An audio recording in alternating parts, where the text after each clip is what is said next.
idea here is to kind of give you a basic overview of a lot of, maybe taking some of your photo skills and taking what you already know and translating that to video, obviously like the title, but also maybe touching on a few things you might not know, because while a lot of the concepts are similar, they are different.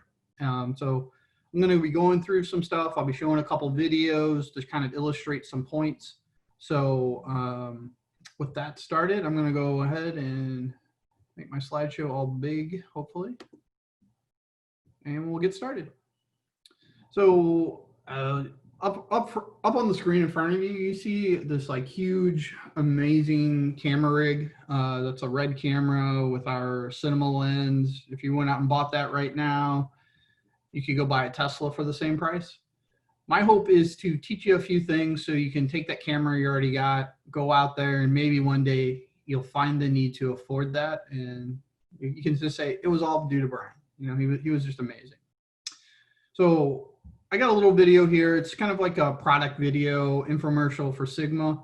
But what I love about this little video to illustrate some points is it's a relatable subject to a lot of people. It's a wedding photography, kind of short. But my idea here is just kind of really look at the video, watch the camera movements, watch how they kind of edit things together and the flow. So I'm just gonna let you guys watch it, and then we're gonna talk to it, and then we're gonna watch it again, and I'm gonna try to stop it at certain points to re-illustrate what I want. So you get to watch it. You're gonna have to watch this twice, and it's gonna make you want to buy a 2470. So.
Okay.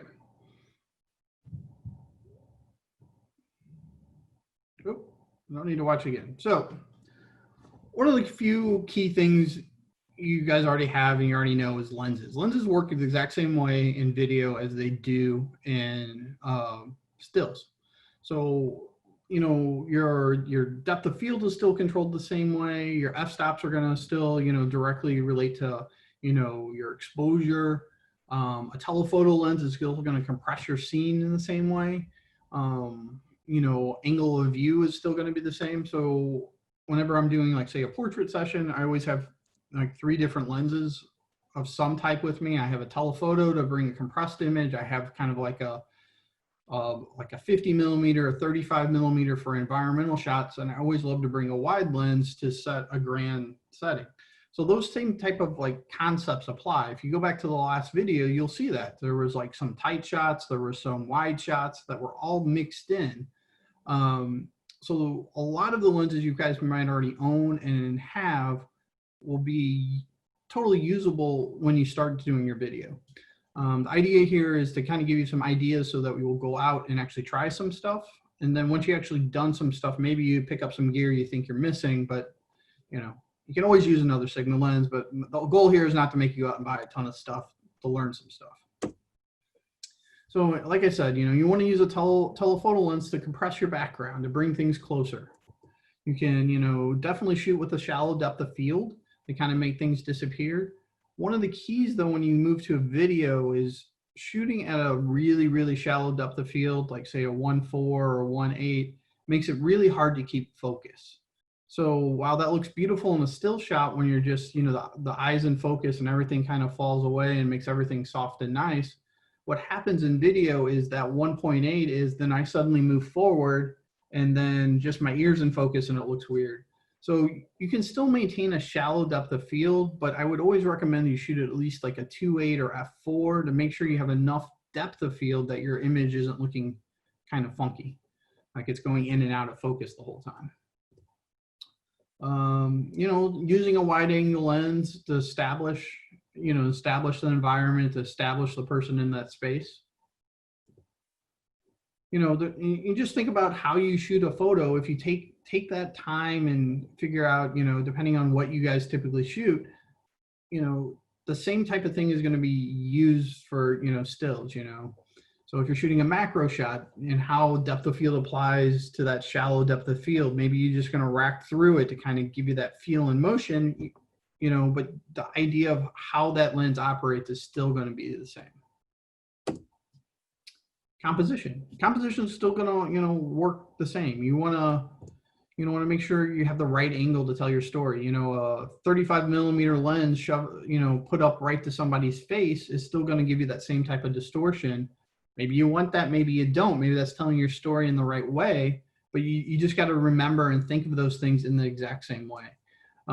Shooting low and up gives you does the same thing to somebody. Shooting low and up makes men feel big and hefty, but women necessarily don't like that. So you need to kind of think about those things also. When you're originally setting everything up, you do want to think about, rule of thirds, your leading lines, look for patterns, all those types of things still apply. Look at, this video image in front of us, the lady, we have some leading lines, we have a, foreground, which isn't a ton, but we do have a little bit of foreground with the wall. And then we have the background with the, it falling away. One of the keys when you're composing an image or setting up a scene is to watch out for distracting elements. And work to minimize them. So I've done many of photo shoots, especially when I'm just kind of, grabbing a camera and maybe go shoot my daughter. It's not a very formalized thing. So it's kind of off the cuff is, I'm focusing on the daughter to try to get something real quick, but there's a trash can in the back. I can pull that into Photoshop if I love the image, get rid of that. In video, that's a lot harder. So you have to work with a more deliberate, purposeful look to things. If you look above me in my shot here, it looks like there's this is just a webcam video, so I didn't worry about it too much, but there looks like I have a lamp growing out of my head. It's the ceiling light. If we were shooting a video and doing a big presentation about this, those type of things are distracting. So those are the types of things we have to really work to look at and minimize, because they're not something you can really take out in post, especially when you're just starting. If you move on and have a big budget with visual effects and things like that, you can do stuff like that, but it's still a lot easier just to get it right in camera. And again, I talked about this. Make sure you're creating depth in your images. There's a foreground, middle ground, and the background, so you can draw your eye through the image. Exposure. So a lot of exposure is the same, but there are some differences also. So you're going to go about setting your exposure exactly the same.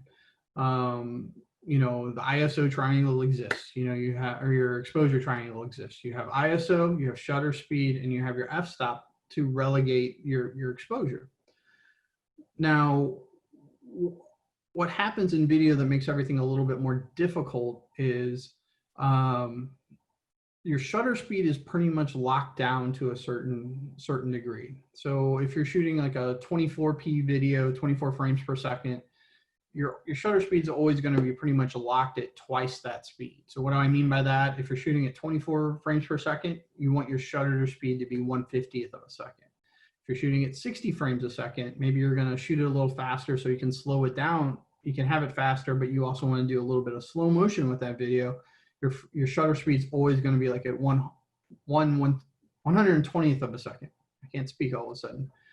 And the reason for that is it gives the motion on the video a look and feel that looks natural. It's also what we're just very used to. Like almost every single video we've ever seen shot is shot that way. When you see a video and you go, that doesn't look quite right, it's probably because, you know, maybe your shutter speed's different, or maybe the frame rate's a little bit odd, and you can't tell, and your brain can tell you that it looks off, but you can't nail it down. That's usually the case. So if I had, if I shot at say 24p, but I shot it like, you know, 1/200th of a second shutter speed, we could totally do that. It would record the video, but the motion wouldn't flow into everything. Everything would look very, very choppy, because at 1/200th of a second, we're freezing motion more. So the idea there is, where is this going? So when we're looking at exposure, that kind of locks down one of the things you might typically change to affect your exposure. You know, you want to be at 200 ISO, you want to be at 1.8. Well, how would you typically change it to give you a good, you know, I would just up my shutter speed to give me a good balanced exposure, especially if I had a lot of light going on. Well, in video, we have to take that away. And then your aperture, your f-stop value is also another thing you can take into consideration. You can change that, but maybe you need to make sure your background kind of has a more cinematic look. So you shoot it at 2.8 or f4. And if you stop it down to f8, suddenly the trees in the back are totally in focus, and it looks like you just shot it with your cell phone. So one of the reasons why we're shooting with, like, say, like a DSLR or a mirrorless camera is so we can get the benefits of that more cinematic look. So a lot of times your f-stops like locked down. So that leaves us with ISO. Your ISO can vary too, for a particularly bright environment. So one of the things that a lot of people do to change exposure, especially in video, is to pull out a neutral density filter. It's like putting just a piece of black glass in front of your light. It cuts down how much light comes into the camera. So when you're shooting video, there's actually a fourth way to control your exposure, and that is with, like, say, neutral density filters. Those can vastly range in price to how much you need and how much you use. That's something you almost have to kind of just play with and see what you need and feel like you need it. If you're shooting inside a lot, you probably won't need it as much, because you'll be at you can raise your ISO. Another thing. So after light and exposure, and I'll touch on that a little bit more. I might have already hit those points. Sometimes I go ahead of myself. I start rambling. I can't tell you enough. You want to keep everything in manual. You want to lock down every single thing you can. When I personally shoot stills, I love aperture priority. I use auto ISO all the time. If I'm shooting action, I use shutter priority all the time. I just like to take some of those some of those quick adjustments that sometimes I might be trying to adjust my camera and I'll miss the setting. I'd much rather maybe shoot at a higher ISO and get the shot I want and then miss the shot. So what happens in video, though, is if you let the camera decide some of these things, it'll automatically fluctuate, and it'll give your video a very inconsistent look. So let's say we let the camera, we were shooting a scene outside, and we let the camera auto do aperture priority when we were shooting. So the screen, it's cloudy and overcast. And so let's say we're at 2.8, but suddenly the clouds go away and the sun comes out, and it's going to it's going to close your aperture down to, say, f16. So you're going to see that huge difference in the way the video is shot just by your depth of field. And so it's going to create a very inconsistent look. The same thing with auto ISO. The image might stay pretty neutral, but if you let it float, it's going to look weird. So you want, like, if you're shooting video, you want, and you're, like, say, outside, like I was talking about, you want to simulate that. So if it gets dark because the clouds come, some clouds come over, that's fine. That's part of the scene, and that makes, what you're doing light. Our brains instantly detect that. It's not going to be like, oh, it suddenly got really dark. So taking stuff out and just locking everything down will give you the best results. Again, I think I touched on this. I'll just go through this again, maybe skip over this next, because I touched on it a bunch. So here's kind of a little bit of a graph. You know, if you're shooting 24 frames per second, which is typically what most Hollywood videos is shot on, most cinema is at, you're going to be at a 50th a second. 30 frames a second is pretty standard on most of our cameras. It still looks good, but a lot of YouTube stuff is shot that way. You know, your webcam is probably about 30 frames a second. A lot of lower end, I'm not gonna say lower end, but like entry level DSLRs or mirrorless cameras, they will only be able to do 30 frames per second. I think it's totally worthwhile to still do it. It just depends on what you're shooting and what you're doing. 60 frames per second is, you know, the value when people start shooting, when they want to maybe slow that down to get a little bit of slow motion into their video. Like I talked in more in a darker, like in a darker scene, you're probably going to need to bring some light with you, unless you have a lot of good window light. How do we bring light to us? You know, in still photography, a lot of people use flashes, but we're going to be bringing LED lights in.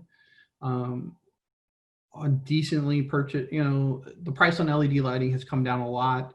You can still, so you just want to make sure you get a halfway decent one. Cheap LEDs you buy can have like a flickering quality. They can add a flickering quality to your video.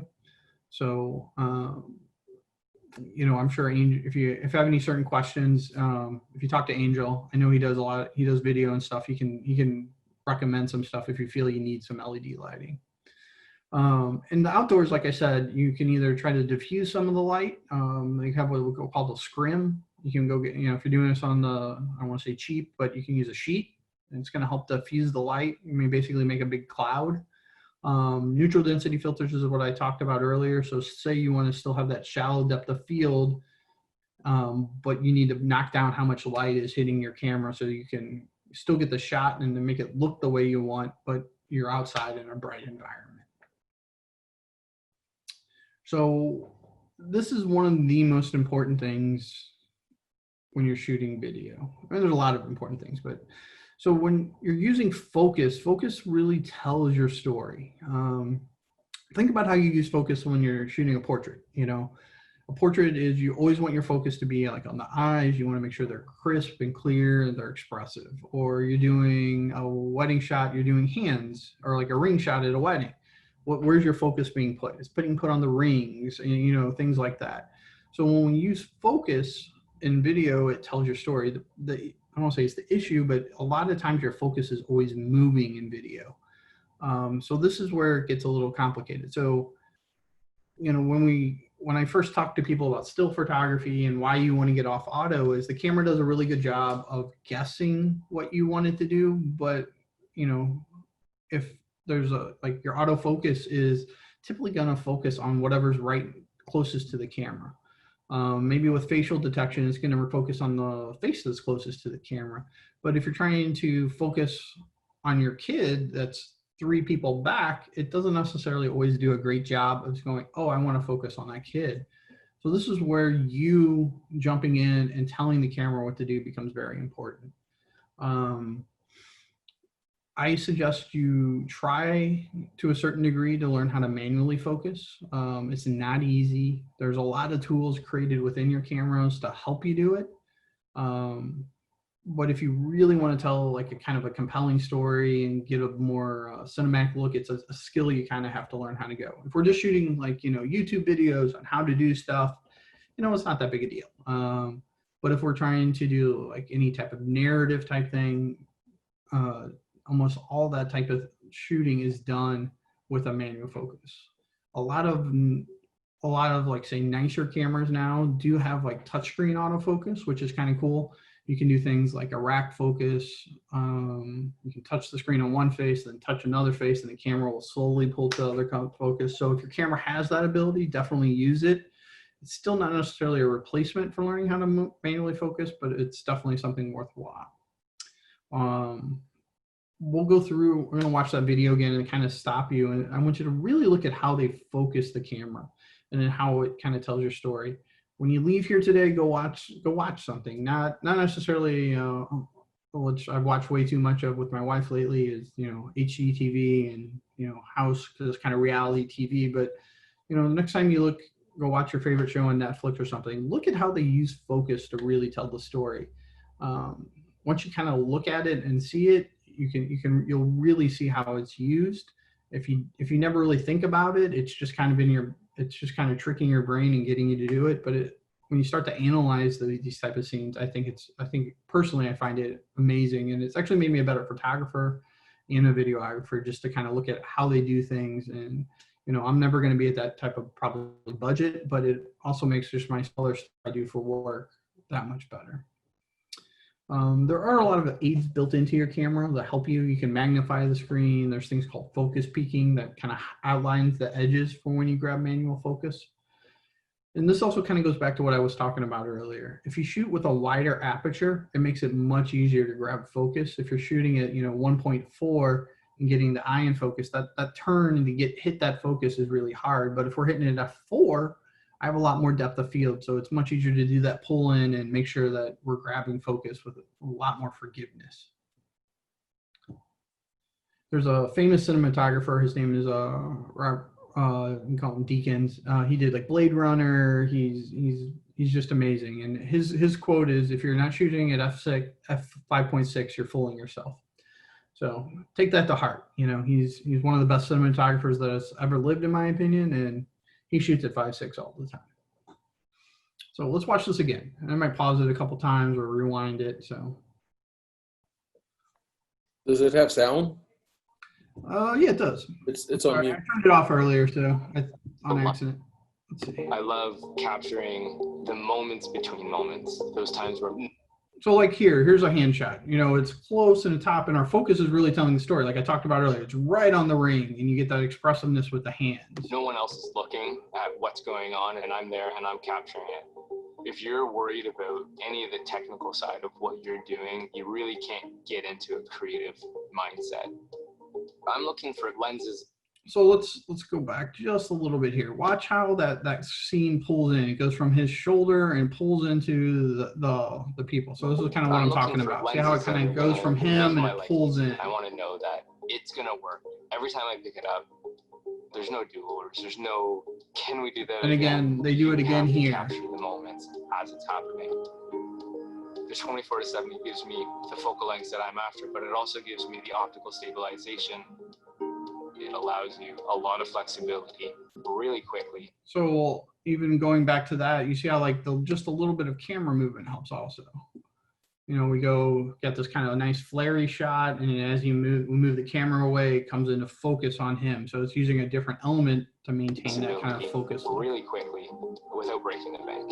They're affordable lenses, but with top quality again, results. think about lens selection, a tight shot. And it's cherished. Again, a tight shot. Now we go to a little bit wider shot. And then we get the really wide shot establishing it. And these are all cut in to tell the story. My name's Sam Wong, and I'm a wedding photographer. He's also Canadian, if you couldn't tell. He said about that several times. Oop. So the video kind of was showing some of the stuff for focus, so hopefully you can kind of grasp some of that. Other key when you go to shoot video is buy a tripod if you don't already have one. This is like the one piece of gear I tell you absolutely have to have. I have a ball head tripod, which you can, those my tripod forever and ever. You can use that.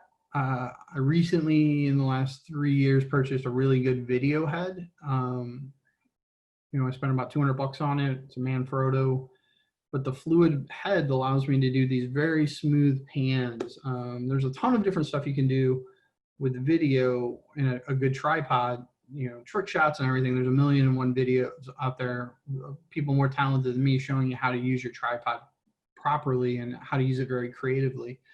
But one of the keys, if you take your camera and pick it up and then start shooting video, you're going to get very jittery video. And so locking your camera down in some way or another is going to be key to making sure that it's just video you want to watch. It also allows you to lock it down so you can manually focus it a lot easier.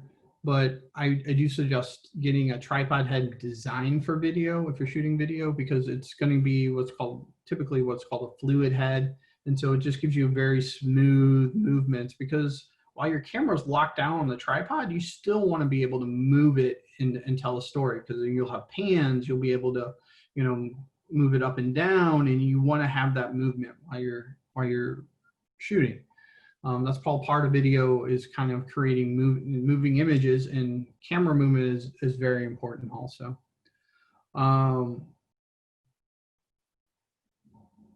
The other thing you can do, oh, let's go back one, is, oh, wrong way. So one of the other keys is, you'll see a lot of them out there. They're a gimbal.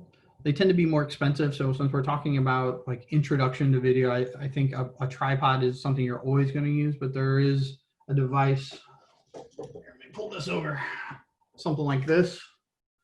So this is a gimbal. This will make your video very nice and smooth, but you know, there's a cost to this. If you're not sure exactly what you're doing, everything, just spending money on gear isn't always the best solution.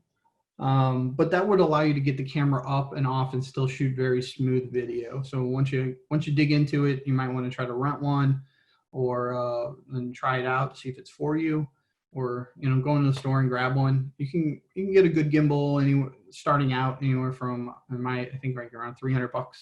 Might be cheaper, might be more. I haven't priced anything out recently. So the other kind of thing here is, you know, when I go and I'm getting ready to go shoot something, I tend to, like, you know, visualize in my head what I want to get done. So the exact same thing is true in video to a greater extent. So when you have this idea for a video, I suggest you kind of map it out in your head, take notes, make an outline, which is what I would typically do for like a photo shoot. Is I want to make sure, you know, especially you know, something like a portrait shoot or a senior shoot, and like, you know, I want to get an environmental portrait, I want to get a tight shot, I need to get, you know, I need to get these 15 shots, and then let's do some creative stuff also. The same thing exists for this. You know, you need to kind of plan things out. You need to look at how they're going in your mind. There's programs out there that allow you to do this, but I just get a pen and paper out and kind of draw out my different scenes to make sure when I go to shoot, I'm not missing anything. I try to create like shot lists. You know, that video we watched had, you know, 8 or 9 amazing, you know, just within like, you know, like a 20-second period, you had 8 or 9 different camera angles. So if you just ever watched it, and I've been to, you know, just having like a static shot of somebody doing something isn't great. So you have to have different camera angles. You have to cut in different things to actually tell kind of a visually appealing story. And again, cutting in a different angle will help tell part of the story. I mean, one of the, you know, an easy thing to just kind of think of in general is, say you were shooting something about, you know, a conversation about a wallet. A man and a wife are talking about money or a credit card. You know, it's dialogue back and forth, and then the wallet gets mentioned, and then we pan over to the table, and there's a wallet sitting there. And you cut that in. So all those kind of like little things when you think about it. Again, homework for this would be to go, you know, whatever type of video you want to go shoot, go analyze and look at the way the videos you like in that same genre are shot. Whether that's reality TV, whether it's a how-to video, whether it's, you know, how to bake bread. You know, there's a guy that has a great food channel that I love, and, you know, he obviously has a team around him and stuff. But if I was ever to create a cooking video, I would go and I would analyze Joshua's stuff even more. You know, I'd be like, how does he do this? How does he cut it in? You know, and then when I would get done, I'd watch a couple of videos, then I would make my shot list based off of that. So next video it's kind of long. It's really cool. This was created by one of our, the DP on this, his name is Timur Savan, and he is a Sigma Pro for our video side. We do make cinema lenses and things like that. But the whole idea of you watching this video is just to look at it and think about how much planning had to go in for each of these shots to create such a cool video. So I would encourage you to watch this. I think it's just a cool video. I'm going to go ahead and let it play. And then after this one, if you guys have any questions, I'll be happy to answer them.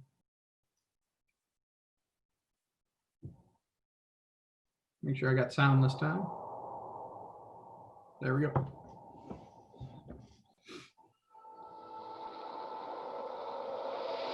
The film you're about to see has no characters.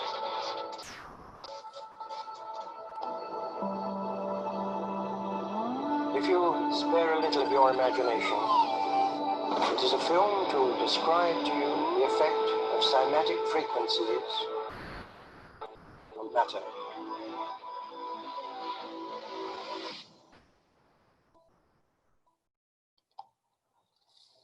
So just think about all the different things we talked about, planning, but also camera movement, tight shots, far away shots, all that type of stuff is kind of really put together in this video.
Everything owes existence solely and completely to sound.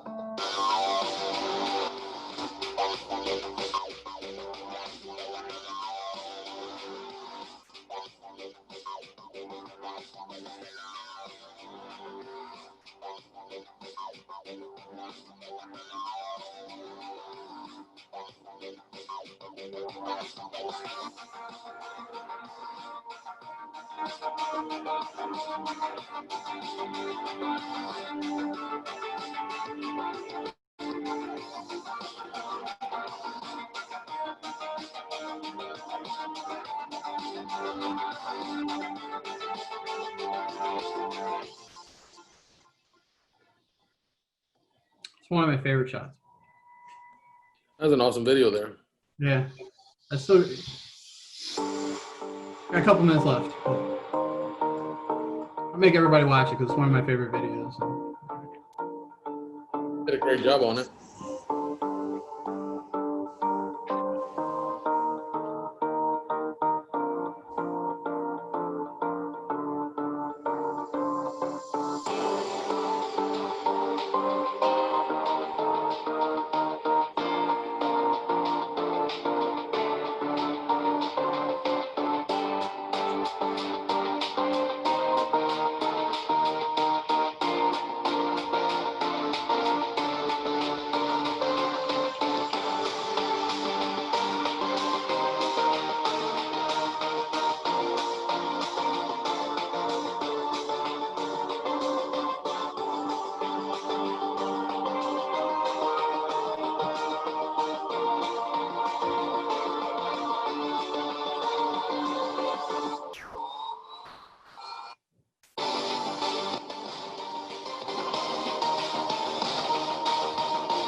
Well, that's it, guys, for the presentation.